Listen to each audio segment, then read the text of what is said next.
I've spent a lot of time showing children around tide pools. One of the most satisfying experiences at the tide pool is picking up a hermit crab, letting them skitter around your hand for a little bit, and then putting them back in the ocean. Hermit crabs are just ridiculously cute. Plus, as most people know, they have the charming habit of living inside discarded snail shells.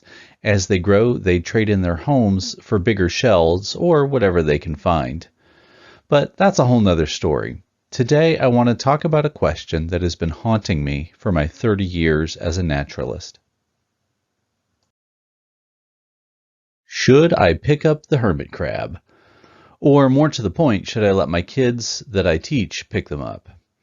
So to answer that question, the first thing you should know is that I'm slightly obsessive about following rules. And the signs at the state parks where the tide pools are will say, don't pick up the hermit crabs. Really, don't pick up anything. But I'm also a teacher, so I know that too many rules sometimes get in the way of real learning. As a naturalist, I've seen many times the affective explosion that happens within children when they make a personal and direct connection with an animal.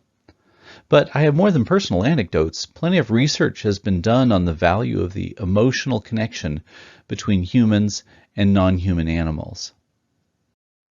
A researcher named Chawla has made a career out of interviewing environmentalists. She finds that their childhoods almost always include direct experience of animals in nature. E.O. Wilson played with snakes, Jane Goodall got a chimpanzee doll, and it made her decide to visit Africa. But critical animal studies teaches us that that's a paternalistic colonial attitude. Steve Best, who pioneered the field, draws a line from human domination of animals to the violent subjugation of other human beings. Here's an example where he points out the commonality of impression between speciesism and all forms of human subjugation of other humans. I'll be honest, I never thought of picking up a hermit crab as akin to racism or sexism, but I know I might be blind to my own faults, so I decided to look at the question through as many different lenses as possible. I started with Immanuel Kant. He was a rule follower just like me. He said that we all follow maxims or internal rules that dictate how we make decisions. Some of these maxims are personal, but others are called categorical imperatives, and they apply to everyone. When you make a decision, you have to ask yourself, would the world still function if everyone in the world made the same decision? When it comes to picking up hermit crabs, the answer might be no if we're talking about 8 billion people going to the beach and picking up 8 billion hermit crabs. But what about everyone who actually comes to see the tide pools? In that case, the answer is probably the ecosystem wouldn't change that much.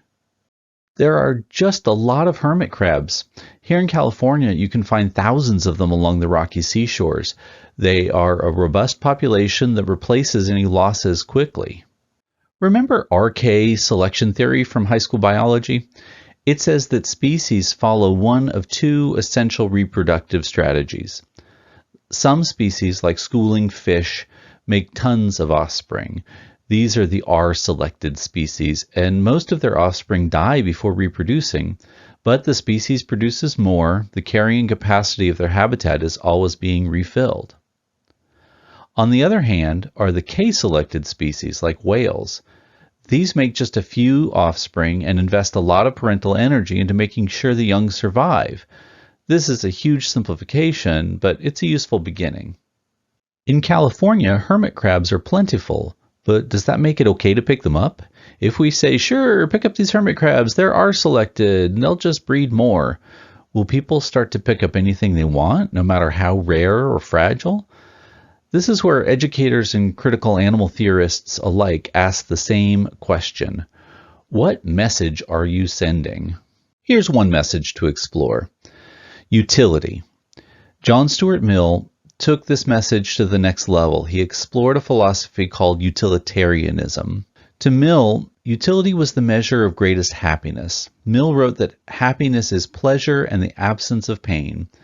The basic idea is that we should make decisions that make the greatest number of people happy, and Mill did extend this happiness ideal to animals too. Now, fast forward a couple centuries and we get Peter Singer's pragmatic utilitarianism. In a book called The Life You Can Save, Singer researched global poverty and determined that the cost to save one person of dying from malaria, diarrhea, or measles was about $300. So every time you spend that amount of money, $300, on something that doesn't preserve a life, you're violating the utility principle. When it comes to non-human animals, Singer applies the greatest happiness principle equally. Utilitarians argue that we shouldn't oppress animals because they can suffer too. In other words, don't pick up the hermit crab. Here's the problem though. Almost certainly, by the time you made it to the tide pool this morning, you've already been responsible for countless acts of animal suffering that you didn't know about. Even if you don't eat animal products, the farm growing whatever you do eat has killed thousands of insects, small mammals, birds, and reptiles. Your home, the roads you drive on, the stores where you shop have already disrupted countless ecosystems. Everything we do has an impact on animals. When we pick up a crab, just like when we ride a horse or go bird watching, we are humans making decisions for non-human animals. But do we also increase our compassion? When we go whale watching, we disrupt the whale's natural habitat, but perhaps we also forge a connection with them that will inspire us to protect them in the future. So, what have we learned? Is it ethical to use animals like hermit crabs without even asking them as a sort of ambassador for all nature, to exploit them just to build human sympathy? Personally, I think we're left in a moral gray area, but maybe that's where we belong. Gray areas are thoughtful, dogmas are thoughtless. The only wrong choice is to act automatically from a place of human privilege. The right choice is to be thoughtful. We should consider every aspect we possibly can of a situation.